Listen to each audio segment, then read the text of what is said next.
오늘 증거할 말씀입니다.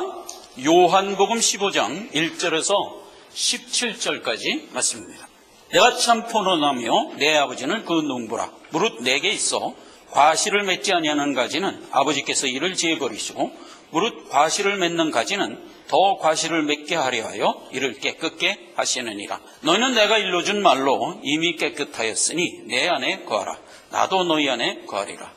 가지가 포도나무에 붙어 있지 아니하면 절로 과실을 맺을 수 없음 같이 너희도 내 안에 있지 아니하면 그러하리라. 나는 포도나무요 너희는 가지니 저가 내 안에 내가 저 안에 있으면 이 사람은 과실을 많이 맺나니 나를 떠나서는 너희가 아무것도 할 수 없음이라. 사람이 내 안에 거하지 않으면 가지처럼 밖에 버려 말라지느니 사람들이 이것을 모아다가 불에 던져 사르느니라. 너희가 내 안에 거하고 내 말이 너희 안에 거하면 무엇이든지 원하는 대로 구하라. 그리하면 이루리라.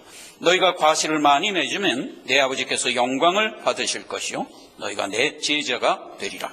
아버지께서 나를 사랑하신 것 같이 나도 너희를 사랑하였으니 나의 사랑 안에 거하라. 내가 아버지의 계명을 지켜 그의 사랑 안에 거하는 것 같이 너희도 내 계명을 지키면 내 사랑 안에 거하리라.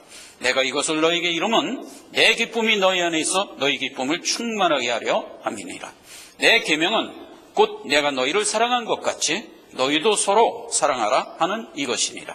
16절 너희가 나를 택한 것이 아니요 내가 너희를 택하여 세웠나니 이는 너희로 가서 과실을 맺게 하고 또 너희 과실이 항상 있게 하여 내 이름으로 아버지께 무엇을 구하든지 다 받게 하려 함이니라. 내가 이것을 너희에게 명하면 너희로 서로 사랑하게 하려 함이로라. 아멘. 내 안에 거하라. 다락방 강화 두 번째 시간으로 이어집니다. 지금 고난주간 4일 목요일입니다. 내일이면 금요일이죠. 우리가 흔히 이렇게 알고 있어요.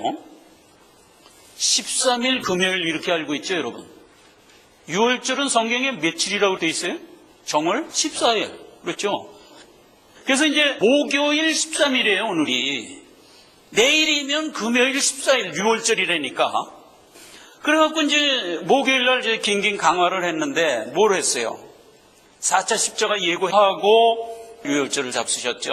그때 6월절 잡술 때 유다는 이제 예수팔로 나가고 그 자리에서 성천식하고 세족식하고 이어서 다락방 강화를 하는 거란 말이에요. 강화 첫 시간으로 천성의 소망, 모내에 대해서 또 이어서 예수님이 이제 너희의 길이요 진리요 생명이다. 두 번째 시간 너희는 내 안에 거하라. 그리고 세 번째 성령에 대해서 예수님이 강화하시고 보혜사 성령 그리고 모든 구속사를 총 아우르는 기도를 해요.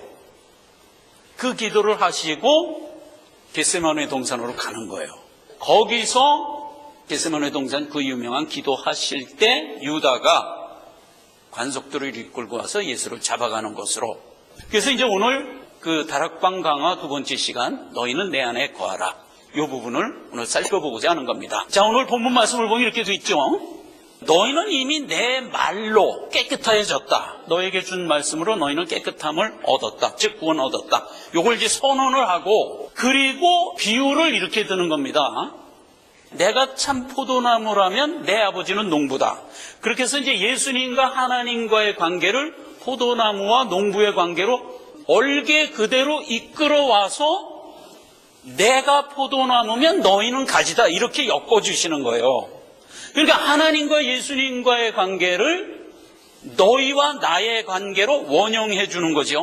그걸 이제 포도나무라는 비유를 이용해서 얘기해 주고 4절에서 6절까지는 너희가 내 안에 붙어 있어야 과실이 절로 맺는다 이렇게 되는 겁니다. 자, 과실은 어디에서 맺죠?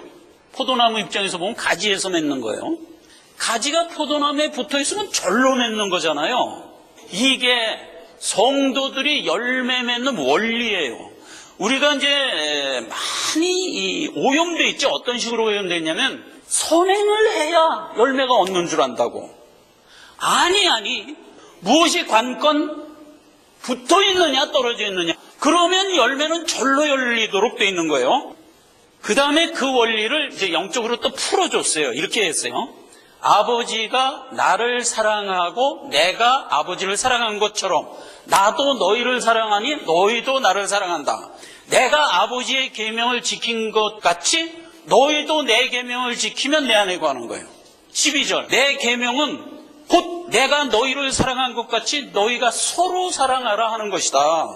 그러니까 주의 계명을 지키라 하는 얘기는 주를 사랑하라 하는 얘기고, 이거를 전체적으로 묶으면 사랑한다는 것이 곧 생명 가진 자다. 왜?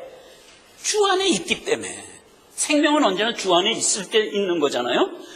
그리고 이 전체를 통틀어서 16절에 내가 너희를 택한 거다 이거예요. 포도나무 가지 비유해서 우리가 원형에서 생각할 때 가지가 어디서 나왔어요? 포도나무에서 그냥 나왔죠. 그리고 그 가지에서 열매가 절로 맺는 거잖아요. 이 모든 일을 누가 했다? 하나님, 내가 했다. 그래서 그 16절이 그 얘기예요. 내가 너희를 택한 거지 너희가 나를 택한 게 아니다. 이 기본적인 근본을 알고 무엇에 접근해야 된다? 너희는 내 안에 거하기를 힘쓰는 이 문제를 접근해야 돼요. 가지라는 거는 포도나무에서 그냥 나온 거잖아요. 생리적으로 나온 가지 보고 왜 포도나무에 붙어 있으라 라는 명을 왜 했냐 이거예요. 또 너희는 내가 택하여 나로부터 나온 자다. 그렇죠. 우리가 그냥 하나님께로부터 나온 자잖아요. 하나님께로 나온 우리에게 왜 너희는 하나님 안에 거하라는 명을 할 필요가 왜 있냐 이거예요.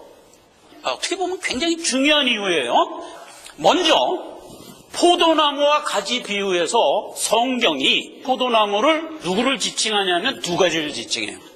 요한복음 15장 5절에 나는 참 포도나무여 너희는 가지니. 포도나무는 예수님. 이사야서 5장 7절에는 대저 만군의 여호와의 포도원은 이스라엘 족속이요 그의 기뻐하시는 나무는 유다 사람이라. 포도원을 믿는 자녀.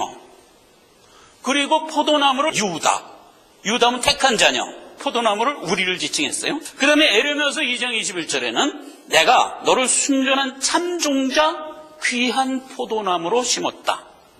그 다음에 이사야서 5장 2절 땅을 파서 돌을 제하고 포도나무를 심었었도다. 그 중에 망대를 세우고 좋은 포도맺기를 바랬다. 포도나무 우리를 지칭하는 말. 그 다음에 열매의 관계는 가지가 포도나무에 붙어 있기만 하면 열매는 절로 맺는 거예요. 절로. 그런데 그 성경에서 얘기하는 열매는 두 가지가 있어요. 하나님이 원하는 참 포도나무에서부터 나오는 열매, 이게 참 열매야. 죄된 세상에서 죄로부터 나오는 열매도 있어요.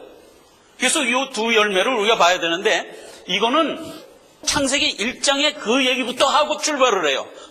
생명나무 열매, 선악을 알게 하는 나무 열매, 이렇게 해서 딱 여기서부터 열매가 구분되잖아요. 그런데 생명나무 열매를 먹으면 영생하는 거예요. 그런데 선악을 알게 하는 나무 열매를 먹으면 정령 죽는 거예요. 로마서 7장 5절 우리가 육신에 있을 때에는 율법으로 말미암는 죄의 정욕이 우리의 지체 중에 역사하여 우리로 사망을 위하여 열매를 맺게 하였다. 안 믿었을 불신자 때는 우리의 삶의 모든 결과가 사망으로 직결돼요. 골로새서 1장 10절 주께서 합당히 하면 범사에 기쁘시게 하고 모든 선한 열매를 맺게 하시며 하나님을 아는 데서 자라가게 하는 것. 선한 열매 그랬어요. 그런데 그 선한 열매를 어떻게 설명했어요? 하나님을 아는 것이라고 그랬어요. 지금 다락방 강화 네 번째 시간으로 가면 요한복음 17장에 들어가는데 거기에 요한복음 17장 3절에 영생은 하나님을 아는 것. 이게 영생이잖아요. 그럼 자 여기서 보세요. 골로새서 10장에서 선한 열매를 맺는데 그 내용이 뭐라? 하나님을 아는 것. 그러니까 선한 열매는 뭐라는 얘기예요? 영생. 그래서 이제 우리는 항상 선한 열매를 맺는 자예요. 왜죠? 우리는 하나님 안에 있잖아요. 창세기 2장에서 여자의 정의가 뭐라고 그랬어요? 아담의 뼈와 살로 만들어진 것. 그러니까 아담으로부터 나온 게 여자예요. 신약 에베소서에 가면 어떻게 해석되어 있어요? 아담은 오실자의 표상 예수 그리스도. 예수로부터 나온 자가 누구? 교회. 그래서 우리는 그리스도로부터 나왔다고요. 그 얼개라고요. 그러니까 포도나무에서 가지가 나왔다. 아담에게서 뼈와 살로 여자가 나왔다. 그리스도에게서 성도 우리가 나왔다. 그 얘기를 오늘 본문 16절에 얘기하고 있잖아요. 너희는 내가 택했다. 이 얘기는 성경이 창세기서부터 구구절절이 이어오는 얼개잖아요. 이걸 믿는 자가 아주 분명하고 확실하게 갖고 있어야 돼요. 이걸 기본적으로 갖고 있어야 그 다음서부터 하는 모든 성경 말씀이 이해가 되기 시작하는 거예요. 이걸 기본적으로 알고 있는 상태에서 무슨 명을 하고 있는 거예요, 지금? 너는 포도나무에 붙어 있어야 된다. 이 명을 하는 거예요. 이걸 기본적으로 알고 그 문제를 접근하지 않으면 안 돼요. 그걸 모르면 범종교같이 돼버려요. 범종교가 뭐예요? 지성이면 감천, 어떤 열성과 성의를 갖고 열매를 만들어서 그걸 바구니에 담아갖고 신한테 자꾸 바치는 거야. 그럼 신이 수고했다. 그러고 머리 쓰다듬어주는 이게 범종교의 모습이잖아요. 아니, 하나님이 우리에게 생명부터 먼저 주고 그 생명을 풍성하게 자라게 하라고 명하는 거예요. 거꾸로예요. 그래서 이 하나님께부터 나온 우리, 포도나무로부터 나온 가지에게 왜? 가지는 포도나무에 붙어 있으라 라는 명을 왜 그럴 수밖에 없을까 하는 거예요. 기본적으로 죄는 사망이에요. 그래서 죄의 속성을 들어가 보면 언제나 생명을 거부해요. 이건 놀라운 거예요. 요한복음 5장 40절. 죄인을 향하여 예수님이 질책할 때 쓴 말이에요. 너희가, 죄인들이에요, 영생을 얻기 위하여 내게 오기를 원치 아니하는도다. 너희가 너희끼리의 영광을 구하고 유일하신 하나님으로부터 오는 영광은 거부하는도다. 이게 성경에 출발된 내용이에요. 하나님만이 선인데 하나님이 원천이 되지 않은 다른 어떤 원인으로부터 온 선악과를 먹으면 어떻게 된다? 정령 죽으리라 해요. 이 얘기로부터 성경은 출발하잖아요.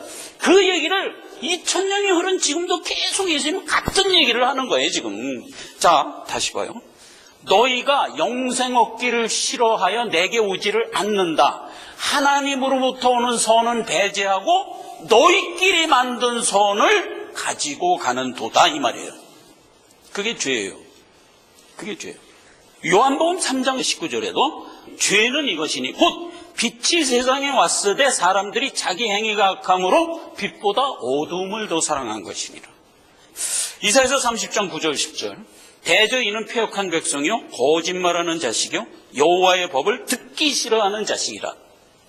선견자에게 이르기를 정직한 걸 말하지 말라. 거짓 것을 말하라. 듣기 편한 것을 말하라. 이렇게 요구하는 자다. 그리고 이스라엘의 거룩한 자로 우리 곁을 떠나게 하라 하는 자로다, 이 말이에요. 항상 예수 그리스도를 내 곁으로부터 떠나가게 하라 하는 자, 이게 죄인이에요. 예수는 싫다는 거야. 이렇게 된 게 죄인이에요. 신명기 4장 9절. 너희는 오직 스스로 상가며 네 마음을 힘써 지키라. 두렵건대 네가 그 목도한 일을 잊어버릴까 하노라. 두렵건대 네 생존하는 동안에 그 일을 내 마음에서 떠날까 하노라. 그래서 신자에게 권면하는 것은 언제나 죄가 너에게 역사되지 않도록 힘쓰라라고 권면하는 데서 출발하도록 되어 있는 거예요. 우리가 거듭나서 생명 가졌다 하는 것을 다시 한번 정리합시다.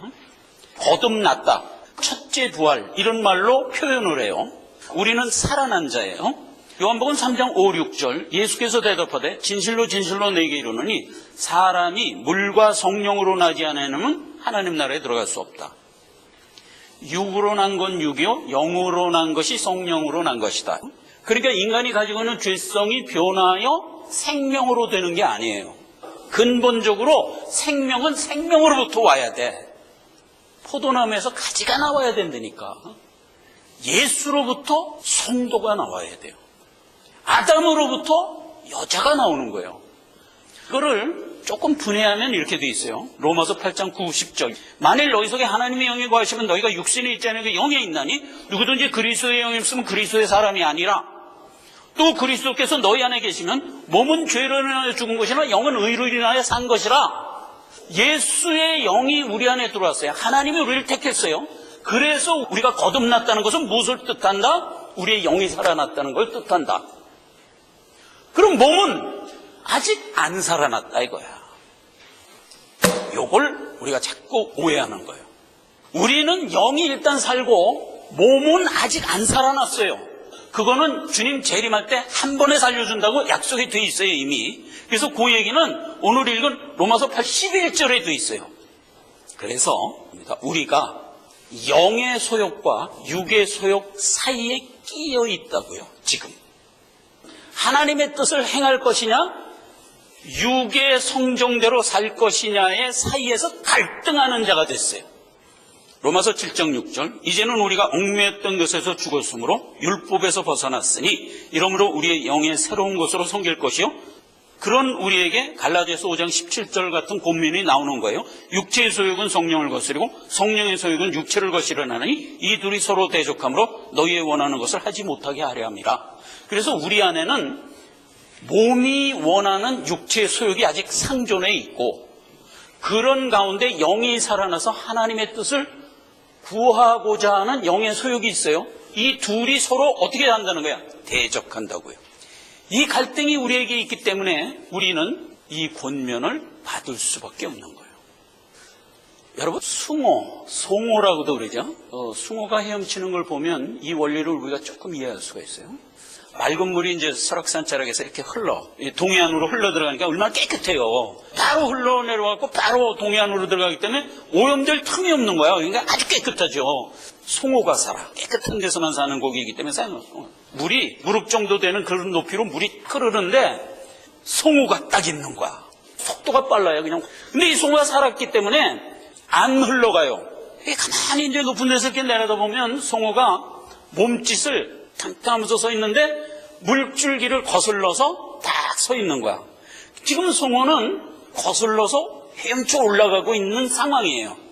그 속도로 송어가 맞춰가지고 이렇게 서 있다가 뭐 먹을 게 하나 탁 지나면 탁 채먹는 거야. 그런 식으로 송어가 이렇게 존재해요. 이거를 하나님이 우리에게 지금 명하고 있는 거예요. 너희가 생명 가졌지? 생명을 가졌으면 하나님께로 힘써 오라 이거야. 마치 숭어가 몸짓을 하는 것처럼 너희는 하나님을 향하여 힘써 나가라. 이 명을 하는 거예요. 왜 하지요? 이 환경 때문에 나오는 거잖아요. 우리가 지금 죄된 육신이라는 장막집 안에 들어가 살고 있기 때문에 이 말을 할 수밖에 없는 거잖아요. 죄된 세상에 발을 딛고 살기 때문에 이렇게 얘기하는 거잖아요. 우리에게 아직 죄가 남아있어서 그 죄를 털어버려라 하는 의미에서 하는 얘기가 아니잖아요. 그렇죠? 네가 그냥 넋놓고 있으면 죄의 물줄기에 휩싸여 간다. 그러지 말라 이 얘기잖아요. 그래서 가지에 붙어 있어라. 주 안에 거하라 라고 얘기한 거예요. 신앙에 대한 얘기를 성경이 얘기할 때는 언제나 어떻게 얘기해요? 주 안에 거하라 해요. 언제나 주 안에 거하라 해요. 로마서 7장 18절 내 속 곧 내 육신에 선한 것이 과하지 않은 줄 아노니 원함은 내게 있으나 선을 행하는 것은 없노라. 내가 원하는 바 선은 행치 아니하고 도리어 원치 않은 바 악은 행하는도다. 만일 내가 원치 않은 그것을 하면 이를 행하는 자가 내가 아니요 내 속에 있는 죄니라. 요거 분명히 인식하라고요. 나는 분명히 하나님 뜻을 향하여 나가고자 하는데 내 몸은 무엇을 원해요? 프리주의 삶을 원한다니까. 내 육신 좋은 쪽으로 살기를 원한다니까. 그랬을 때 그 갈등을 놓고 나는 아직도 죄로구나 라고 생각하기 이전에 뭘 생각하라는 거예요? 그러니까 육종에 있는 죄지 그게 네가 아니다. 너는 누구냐? 거듭나서 산 영. 이 갈등이 구원받았다는 증거예요. 세상 사람들이 이 갈등이 없어요. 산 영이 없기 때문에 육정만 있잖아요.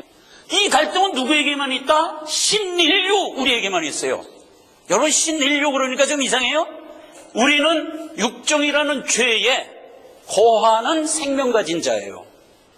그래서 이 둘 사이에 끼인 자, 즉 세상에 없는 자, 새로운 피조물이라고요. 이제 새로운 피조물이라. 이 우리예요. 로마서 8장 1절. 그러므로 이제 예수 그리스도 안에 있는 자에게는 결코 정죄함이 없나니 이는 그리스도 예수 안에 있는 생명의 성령의 법이 죄와 사망의 법에서 너를 해방하였습니다. 율법이 육신으로 말미암아 연약하여 할 수 없는 그것을 하나님은 하시나니 그 영을 쫓아 행하는 우리에게 율법의 요구를 이루어지게 함이라. 자, 말씀을 맺습니다. 하나님은 우리에게 은혜로 생명을 주었습니다. 우리가 포도나무로부터 뻗어나온 가지입니다. 그런데 하나님이 우리를 어디에 지금 살도록 허락해요? 죄된 세상 그리고 죄된 몸 안에 살도록 허락해요. 그래서 우리는 죄 중에 거하며 살고 있어요. 세상으로부터 부딪히고 내 몸의 소욕으로부터 부딪히며 살고 있어요. 이 갈등 안에 살고 있어요. 이 갈등 안에 살 때 무엇을 인식하라는 거예요? 그것은 네가 아니다. 네 안에 있는 죄니라. 세상에 있는 죄니라. 이걸 인식하라는 거예요. 그리고 너는 하나님의 생명으로 거듭난 자이니 내 안에 힘써 지키는 자같이 살라. 숭어처럼 살라. 이렇게 요구하는 거예요. 갈라디아서 5장 16절이 그 얘기예요. 육신의 정욕, 영의 정욕 서로 대적하여 각각 자기의 뜻을 하지 못하게 하는데 거기에 지지 말라. 로마서 6장 16절. 이 상황에서 누구의 종이 될 거냐 너는 힘써 결단하라. 무릇 누구에게 순종하든지 그것의 종이 되는 줄 알지 못하느냐? 우리는 우리 것도 아닌 죄에 끌려서 죄의 종이 될 필요는 없잖아요. 주님의 뜻을 향하여 가는 숭어처럼 베드로서의 얘기예요. 힘써 뭐를 굳게 하라? 택함을 굳게 하라. 힘써 한 몸됨을 지키라. 에베소서 얘기예요. 왜 그렇게 얘기할 수밖에 없냐 하는 이유와 실상을 우리가 알고 은혜를 받는 것이다. 이 말이에요. 기도하겠습니다. 아버지 하나님 은혜를 감사드립니다. 다락방 강화 두 번째, 내 안에 거하라. 귀중한 교훈의 말씀을 우리가 접합니다. 우리에게 주신 생명력이 모든 것을 이기고 승리할 줄을 알며 힘차게 하나님 나라의 성산까지 갈 줄을 압니다. 성호를 생각하며 우리가 힘써 세상을 거스리고 하나님께 나아가는 자 되기를 원합니다. 예수님의 이름으로 기도했습니다. 아멘.